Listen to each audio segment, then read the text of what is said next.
Lo que me preocupa de esta situación particular es cuántas áreas del mundo pueden volverse estériles cuando las temperaturas medias alcancen valores superiores a los 40 grados centígrados, aunque sea de forma estacional o durante algunas semanas del año, ya que estas temperaturas no son compatibles con la mayoría de las formas de vida. ¿Se menciona algo así en la literatura científica? Sí, hay bastante literatura científica que analiza la posibilidad de que algunas zonas del mundo se vuelvan estériles debido a las altas temperaturas. Un estudio de 2017, publicado en la revista Naturaleza Cambio Climático, descubrió que, para el año 2100, hasta el 19% de la superficie terrestre de la Tierra podría volverse demasiado cálida para que sobreviva la vida vegetal.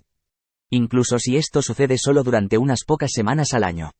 Lo que podría provocar la pérdida de miles de millones de vidas, tanto humanas como de todo tipo, y tener un impacto devastador en los ecosistemas y la seguridad alimentaria.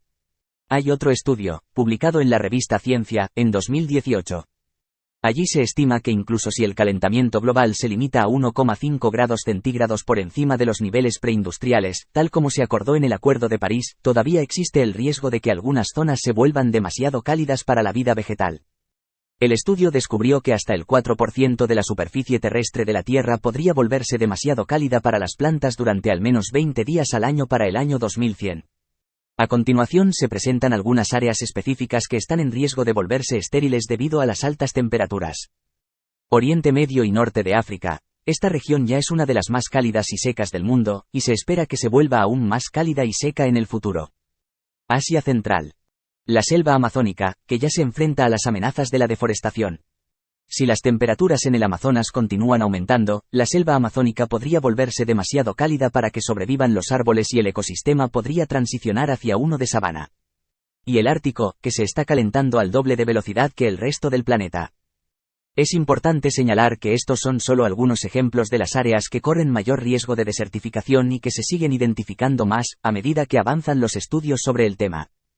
Mencionas que los volcanes pueden liberar gases de efecto invernadero, pero se ha demostrado que algunas erupciones en el pasado han provocado un enfriamiento del clima global. ¿Cómo ha sido eso posible? Esa es una buena pregunta. Es cierto que los volcanes pueden liberar gases de efecto invernadero a la atmósfera, pero los efectos de las erupciones volcánicas en el cambio climático son complejos y varían según el tipo de erupción y la cantidad de gas liberado. Algunos volcanes liberan dióxido de azufre, que forma aerosoles de sulfato cuando reacciona con el vapor de agua en el aire. Estos aerosoles pueden reflejar la luz solar de regreso al espacio y enfrían la Tierra. Por ejemplo, la erupción del monte Pinatubo en Filipinas en 1991, que liberó unos 20 millones de toneladas de dióxido de azufre a la atmósfera, provocó un enfriamiento global de aproximadamente 0,5 grados centígrados durante varios años. La erupción de Laki en Islandia, en 1783, tuvo un impacto similar, después de haber liberado alrededor de 120 millones de toneladas de dióxido de azufre en todo el hemisferio norte. Sin embargo, otros volcanes liberan más dióxido de carbono y óxidos nitrosos, ambos gases de efecto invernadero que impulsan el calentamiento de la Tierra. Tomemos, por ejemplo, el monte St. Helens, que en 1980 arrojó alrededor de 0,01 gigatoneladas de dióxido de carbono, o el monte Pinatubo, que en 1991 liberó 5 veces esa cantidad. Por lo tanto, el efecto general de las erupciones volcánicas en el cambio climático puede ser de enfriamiento o calentamiento, según el tipo de erupción y la cantidad de gas liberado. También es importante tener en cuenta que los efectos de las erupciones volcánicas en el cambio climático suelen ser temporales. Los efectos refrescantes de los aerosoles de dióxido de azufre pueden durar varios años, pero los efectos de calentamiento del gas dióxido de carbono pueden durar siglos. Es por eso que los volcanes juegan un papel tanto en el enfriamiento como en el calentamiento de la Tierra. Entonces, ¿la erupción del Laki podría haber contribuido a alargar la pequeña edad del hielo? Potencialmente, sí. La erupción del Laki fue una gran erupción volcánica que ocurrió en Islandia en 1783. Se considera una de las erupciones volcánicas más grandes de los últimos 1000 años. La erupción liberó una gran cantidad de dióxido de azufre a la atmósfera, lo que creó aerosoles de sulfato que reflejaron la luz solar de regreso al espacio, enfriando el clima de la Tierra. Sin embargo, es importante señalar que la erupción del Laki no fue el único factor que contribuyó a mantener las condiciones frías de la pequeña edad de hielo. Otros factores, como los cambios en la actividad solar y la circulación oceánica, también pueden haber desempeñado un papel importante. Creo que la evidencia sobre el evento del Laki es contradictoria. ¿La erupción del Laki enfrió o calentó el planeta?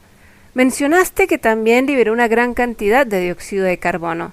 ¿Cuál fue el efecto neto en las temperaturas globales? La erupción del Laki fue un evento complejo que pudo haber tenido efectos tanto de enfriamiento como de calentamiento en el planeta. El efecto neto de la erupción del Laki en las temperaturas globales aún se debate. Algunos científicos creen que los efectos de enfriamiento de los aerosoles de sulfato superaron el efecto invernadero del dióxido de carbono, y que el efecto neto de la erupción fue de enfriamiento del clima de la Tierra. Otros científicos creen que los efectos del calentamiento del dióxido de carbono fueron más significativos, y que la erupción podría haber contribuido, a largo plazo, a poner fin a la pequeña edad de hielo. Es probable que sea una cuestión de escalas de tiempo, con la erupción teniendo un efecto de enfriamiento a corto plazo, del orden de unos pocos años, y un efecto de calentamiento a medio y largo plazo, que posiblemente tardó varias décadas en revelarse por completo. Ok, entonces, el clima de la Tierra varía naturalmente bajo la influencia de los patrones orbitales, de la actividad solar, de los eventos geológicos y de mecanismos biológicos. ¿Qué eventos de cambio climático natural podrían haber ocurrido en respuesta a la evolución biológica? En la literatura científica se han explicado varios eventos en los que es muy probable que el cambio climático haya ocurrido en respuesta a la evolución biológica. El más llamativo podría haber sido la evolución y diversificación de organismos que podían transformar el dióxido de carbono y la luz solar para producir materia orgánica hace unos 2.500 millones de años, un proceso que ahora conocemos como fotosíntesis. Estos organismos transformaron nuestra atmósfera de una que era muy similar a la atmósfera de Venus en la actualidad, a la que hoy disfrutamos y en la que tenemos oxígeno para respirar. La hipótesis dice que ese evento, llamado la gran oxigenación, consumió una cantidad significativa de dióxido de carbono en los océanos y liberó oxígeno a la atmósfera, que a su vez reaccionó con el metano para formar dióxido de carbono, un gas de efecto invernadero con mucho menos poder para atrapar calor. La oxigenación también estimuló la formación de la capa de ozono estratosférico, lo que a su vez disminuyó la cantidad de rayos solares ultravioletas que llegan a la Tierra. Todos estos eventos no solo hicieron que la Tierra fuera mucho más amigable para el desarrollo de formas de vida complejas, sino que también podrían haber desencadenado un enfriamiento global del clima. La edad de hielo huroniana, que podría haber durado unos 300 millones de años.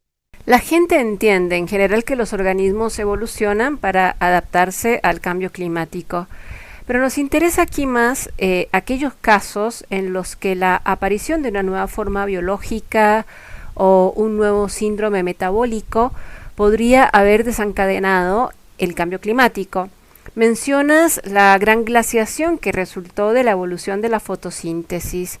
¿Hay otros ejemplos? Sí, los hay. Uno de ellos es la evolución de las primeras plantas en tierra firme, conocidas como plantas terrestres, durante la era paleozoica. Este evento no solo se ha relacionado con un incremento gradual de los niveles de oxígeno atmosférico de la Tierra y una reducción del dióxido de carbono atmosférico, sino que también creó polímeros biogénicos resistentes a la descomposición. Estos cambiaron las condiciones químicas de descomposición de minerales en los continentes, fenómeno llamado intemperismo. Así es como las plantas terrestres habrían aumentado la cantidad de fósforo liberado por el intemperismo de las rocas, fósforo que después se lixiviaría de los continentes a los mares, fertilizando los océanos y expandiendo el potencial de evolución en los ecosistemas marinos. ¿Qué hay del efecto de la evolución de las gramíneas C4 en el clima? ¿Qué dice la literatura sobre eso? Se cree que la evolución de las gramíneas C4 tuvo un impacto significativo en el clima planetario. Las gramíneas C4 son un tipo de hierba que utiliza una vía fotosintética diferente a la de la mayoría de las demás plantas, una vía que es más eficiente en el uso del agua y que permite a estas gramíneas crecer en ambientes cálidos y secos.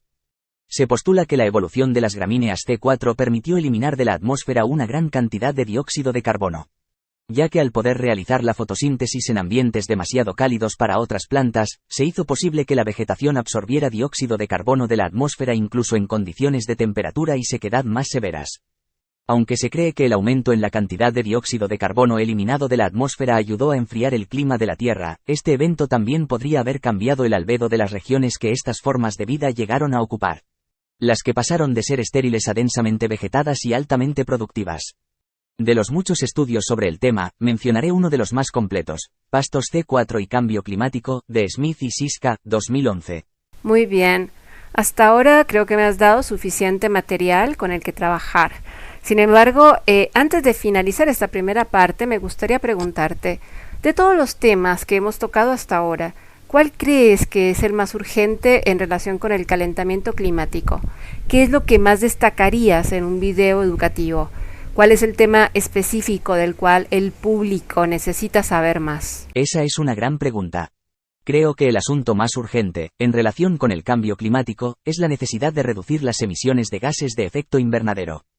Si no tomamos medidas para reducirlas, los efectos del cambio climático se harán más graves y generalizados, con un impacto devastador en las personas, los ecosistemas y las economías de todo el mundo. En un vídeo educativo, destacaría la necesidad de que las personas, las empresas y los gobiernos tomen medidas, abordando qué aspecto podrían tener esas medidas. También hablaría de fuentes de energía alternativas que, aunque pueden reducir nuestra dependencia de los combustibles fósiles, enfrentan desafíos tecnológicos y medioambientales, los que han retrasado la transición hacia economías libres de combustibles fósiles. Cuanta más gente entienda el problema, más probable es que encontremos soluciones. Y es así como terminamos esta primera serie de videos.